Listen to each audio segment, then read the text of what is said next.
fatherlessness, which we can get into in a minute too. But talk about the impact of DEI and that general mentality on the education system. First off, the devil is a lie and DEI is a lie. That's right. All right?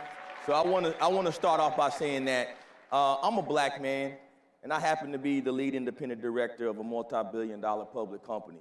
And so America does have opportunity for people just like me.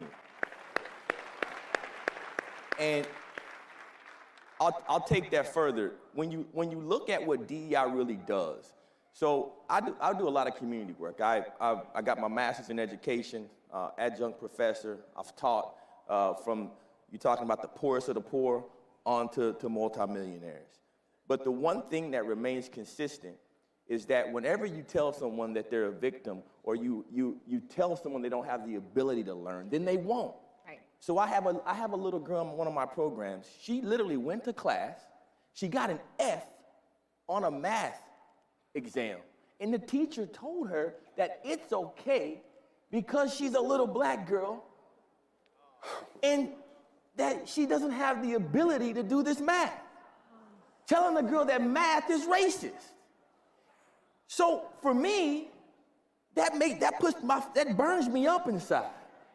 And so you start to think about what these little children are being taught in some of these public schools that Erica just mentioned, and it's just heart-wrenching. I'll tell you another story. When you talk about people, and Erica said this, it's not just about us, it's about our community, man. When you look at our juveniles, we gotta realize juvenile crime in the United States of America went up 21% last year. These are the little kids, the little boys. I have men in my prison program who have been locked up since the age of 14 with grown men. We have to do something for the poorest of the poor. It starts in our education system. We cannot leave these men and these children fatherless.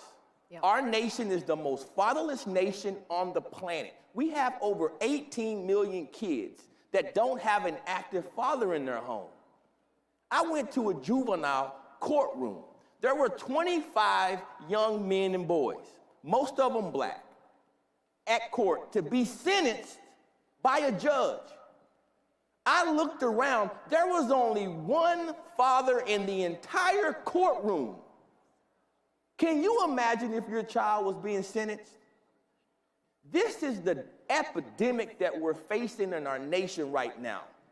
Our education system will never work if we don't put the man back in the home.